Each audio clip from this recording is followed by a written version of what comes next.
Et bienvenue sur Je suis né 3 fois. Aujourd'hui, j'ai la chance d'être sur les bords de Marne, avec un grand soleil. C'est un vrai plaisir.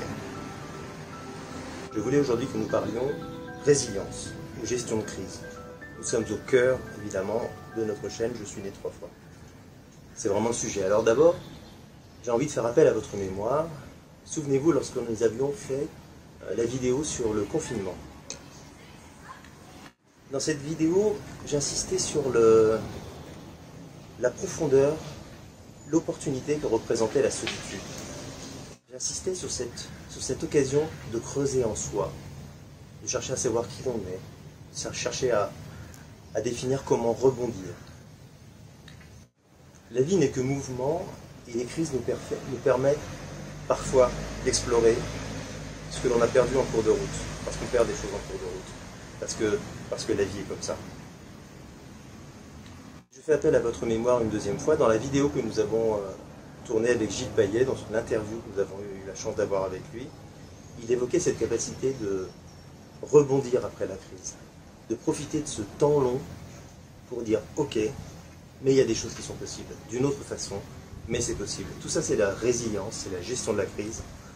Donc maintenant, évidemment, on a besoin de l'avis de qui? De Soraya, de la psychologue. Ça me paraît vraiment important de nous rappeler du bénéfice de la difficulté ou de la crise. Je vous dis pas que je suis heureuse quand je me rends compte que je me suis trompée de chemin, que je dois défaire quelque chose que j'ai mis longtemps à faire.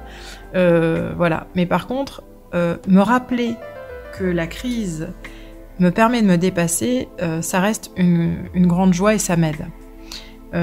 J'aimerais vous citer Christiane Singer, une femme que j'aime beaucoup, dans son livre « Du bon usage des crises ». Voilà, un livre absolument intéressant, où elle dit la chose suivante. « Dans une société où tout est barré, où les chemins ne sont pas indiqués pour entrer dans la profondeur, il n'y a que la crise pour pouvoir briser ces murs autour de nous.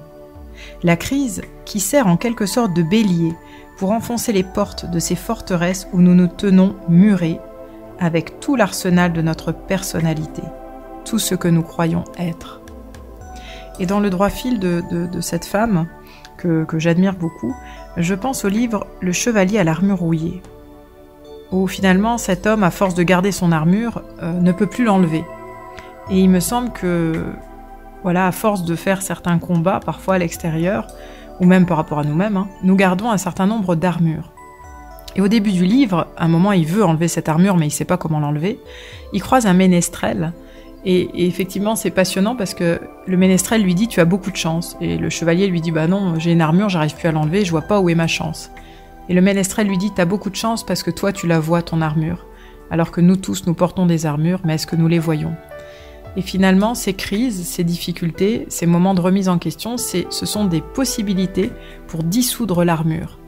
Donc, et ben voilà, quand nous traversons une difficulté, une épreuve, peut-être se rappeler que c'est pour nous dépasser, aller plus loin et découvrir quelque chose de nouveau de nous et laisser fondre un peu plus cette armure qui s'est construite, qui n'est pas nous, qui est une armure construite. Je termine juste en vous disant, tout à l'heure j'avais une jeune femme magnifique au téléphone qui me dit « Je suis anxieuse depuis que je suis née ». Ah, elle me dit « C'est ma nature ». Alors je lui dis « Vous êtes sûre ?» Elle me dit « Bah oui, j'ai toujours été comme ça ». Et donc je lui dis « À 2 ans vous étiez anxieuse ». Elle me dit « Bah non, pas à 2 ans ». Donc je lui dis « Bah donc c'est pas votre nature ». Et elle explose de rire, elle me dit « Oui, j'avais jamais vu ça comme ça ». Donc rappelons-nous que notre nature n'est pas la peur, l'anxiété, la tristesse. Ce sont des constructions que certaines crises nous aident à dépasser. Voilà, je vous remercie. Vous avez compris que tout ça est un ensemble parfaitement cohérent, que l'expérience de la solitude, la gestion de la crise, tout ça, ça peut être aussi une opportunité de redéfinir des choses, de rebondir d'une autre façon, dans une nouvelle vie, dans une autre renaissance. Et c'est pour ça que je vous dis à bientôt pour de nouvelles renaissances.